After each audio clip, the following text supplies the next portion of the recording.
That may be the greatest catch I've ever seen in my life. Okay, before I come out here and get everyone mad at me, I know it's going to happen, but I want to say, hey, at least I'm doing something nice. At least we are providing free ADP that we've accumulated over a decent amount of mock drafts so far this offseason. Now, this is going to be on Patreon, and I know you hear Patreon and you go, okay, it's behind a paywall. I have to pay a monthly amount for it. And while, yes, that is true for some things like our rookie rankings, right now, with the average draft position data, that is going to be completely free. You do not have to be a member on Patreon to view that. I should leave a link in the description of the video, as well as the comment section of the video. And the reason that I wanted to make this free for everyone is, A, I know that this is going to help a significant amount of people in not only their dynasty startups, but also evaluating players and trades. And B, because the people who have been participating in these mock drafts are the people that are subscribed to the channel, have their notifications on. That way, whenever we go live, y'all can come in and y'all can fill those mock drafts right away. So yeah, I felt that it was only right for me to give those away for completely free, just because I know it's going to be an extremely useful resource.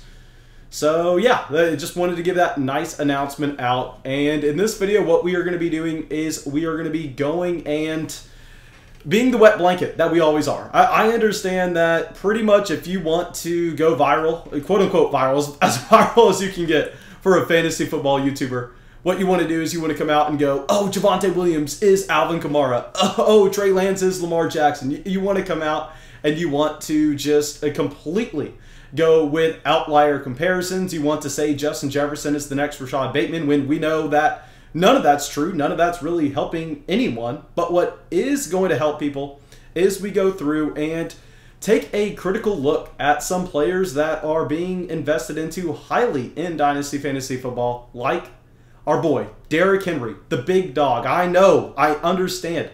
Derrick Henry is an elite level running back. I understand that Derrick Henry has been a straight up league winner over the past 2 seasons. But there are a couple things here that I need to talk about. There are a couple red flags that I think too many people are overlooking when they are drafting Derrick Henry in the second round of these Dynasty startup drafts.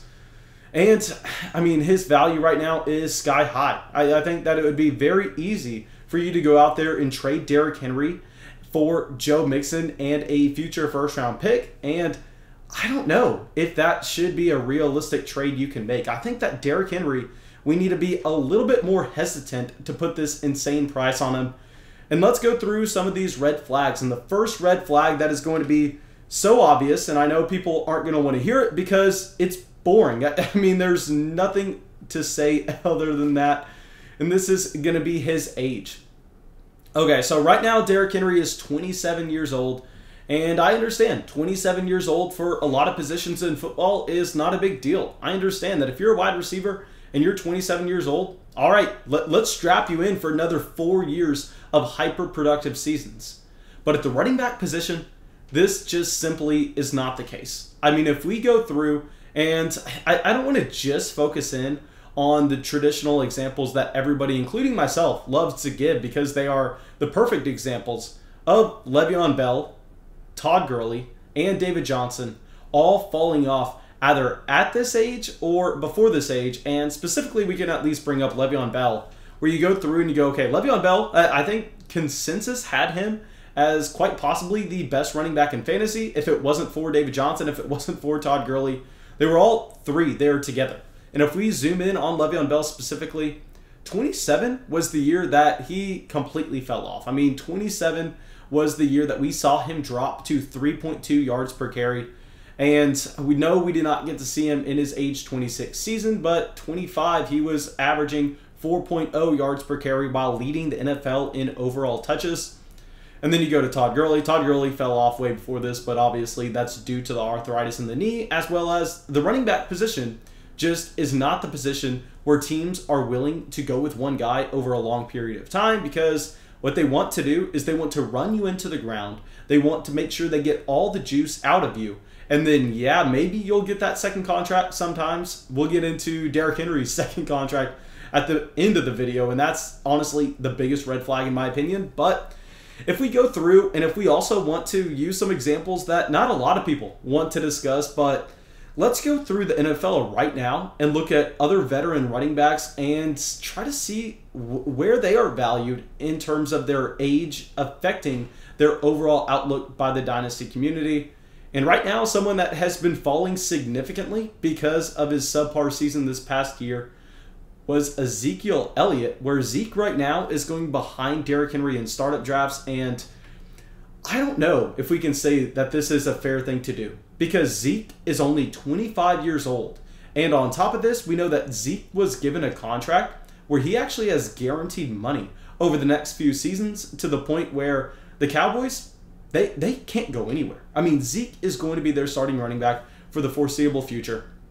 A running back that people want to just completely run away from due to his injuries, due to him only really providing you one solid game last year, is Joe Mixon, who's 24 years old, so 3 years younger than Derrick Henry. Then you have Todd Gurley, who's 26, so a year younger than Derrick Henry himself. You have Kareem Hunt, who is 25. You have Leonard Fournette, who is 26. And I am not saying that any of these running backs outside of Ezekiel Elliott should be valued higher than Derrick Henry. That's not the point of this exercise. The point of this exercise is going through and putting some context behind the fact that Derrick Henry is 27. I mean, how much longer would you expect a player like this to continue to develop in his NFL career? That's a poor choice of words. To continue to provide you this top-end production. And personally, I mean, I think maybe you have the window on one more season because if you look at the contract Derrick Henry got, this is the number one red flag in my opinion. This is a bigger deal than the concern with his age. And it's because you look across the NFL. There were a ton of running backs who got free agent extensions this past season. You look at Joe Mixon, you look at Alvin Kamara, you look at Dalvin Cook, you look at Zeke a year prior, and all of these guys have something in common, except Joe Mixon, but we can throw him aside. We look at Alvin Kamara, Dalvin Cook, and Ezekiel Elliott. They all surprisingly were able to pull off a deal where they have guaranteed money over 2 to 3 years. I'm sorry, 3 to 4 years, so 2 to 3 years left on their veteran contract with where we stand currently. And then you look at what Derrick Henry got. Derrick Henry was a player that I thought was going to get franchise tagged last year. I didn't even think that they were going to extend him. But they decided to extend him, and it was for a great reason. They got an unbelievable deal with Derrick Henry, where we know that those running backs, once they get off their rookie contracts, they can still easily be productive for another season or two. And that's not why giving a veteran running back a veteran contract is a bad deal. Historically, the reason it's been very bad is because you've seen these NFL teams go through and just like they did with Dalvin Cook, just like they did with Alvin Kamara, they've given them 3-4 years of guaranteed money. And historically, you see those running backs fall off after the first season on their veteran contract, where the Tennessee Titans, they knew this. So what they did is you look at the structure of Derrick Henry's contract. He has guaranteed money in 2021. And then after that, there is nothing. I mean, in 2022, you look at the difference between the dead cap space and the overall cap number that would affect the team, and you go, okay, right away, Derrick Henry's contract is going to be in question right after the season. And now you can sit here and you can argue, but Mason, Derrick Henry is one of the best running backs in the NFL. He means so much to the Tennessee Titans that they would never cut Derrick Henry after this year. And I'm not even saying that they will.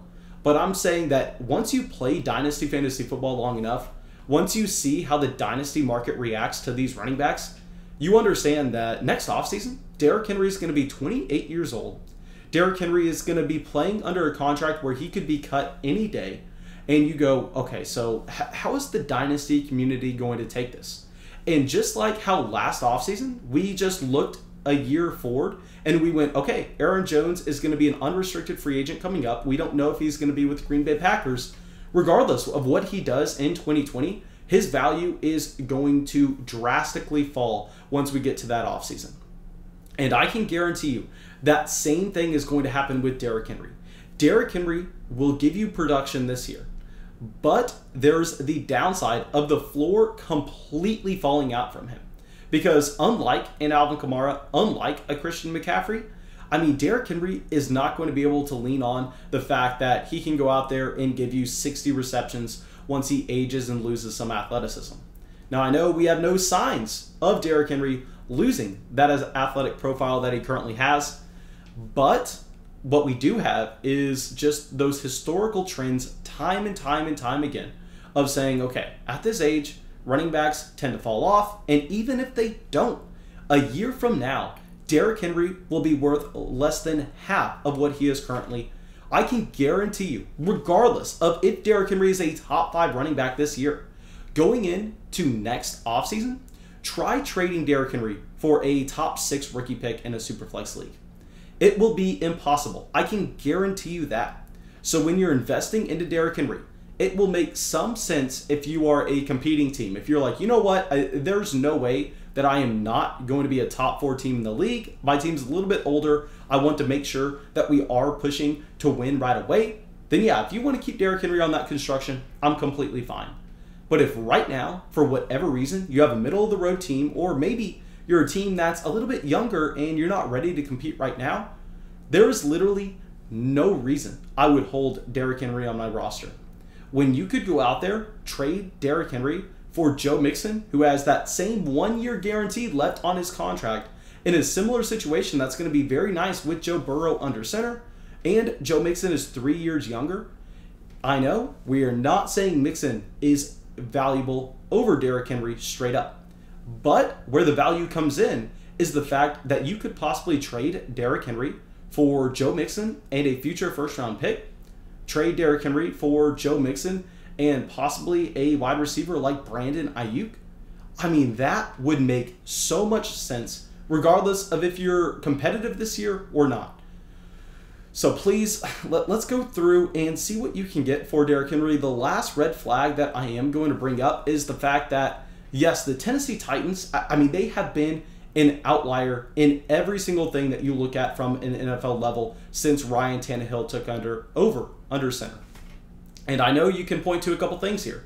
You can go, okay, maybe it's just Derrick Henry being so dominant that the teams are feeling like they need to stack the box, and it's opening up so much for Ryan Tannehill and A.J. Brown in the play-action game. And that's been mainly the narrative around Tennessee over the past few years.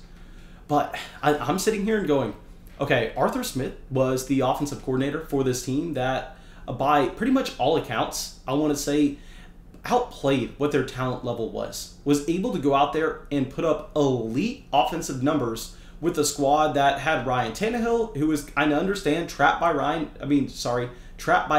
Gase in Miami for a very long time. But still, at the same time, we go, okay, maybe Arthur Smith had something to do with this scheme that had the Tennessee Titans playing so efficiently and so effectively, specifically in the play action. And Arthur Smith is now the Falcons head coach. And you look at the new offensive coordinator coming in is Todd Downing, who really doesn't have a massive resume. I mean, he's the in-house guy. He was the former Titans tight end coach. So there are so many red flags here. You have the age. You have the fact that the contract is situated in a way where he's not guaranteed long-term value. You have the change from an elite offensive coordinator to someone that's a little bit more unknown. And the fact that Derrick Henry's value in Dynasty really hasn't been hit from any of these things. So if right now you could go trade Derrick Henry, and I know you're not going to be able to do this in the majority of leagues, but you only need one owner. If you could trade Derrick Henry for Cam Akers, DeAndre Swift, J.K. Dobbins, Clyde Edwards-Helaire, Jonathan Taylor. I know Jonathan Taylor, that's possible, but other 4 running backs you may have a shot at. If you could make that trade 1-for-1 right now, I am doing that every single day of the week. Or if you could just go out there and possibly move Derrick Henry for a Joe Mixon plus a Brandon Ayuk type player, I think that would make a ton of sense. Now, thank you guys. I know y'all probably did not enjoy watching this video, especially if you were a Derrick Henry owner, but it had to be said, I'm probably going to be looking to aggressively sell the only share of Derrick Henry I have, and that's in the Flock 8 Patreon Dynasty League. So if you're in that league, get ready to be receiving some offers. I'm sure I've already been spamming you with them this offseason.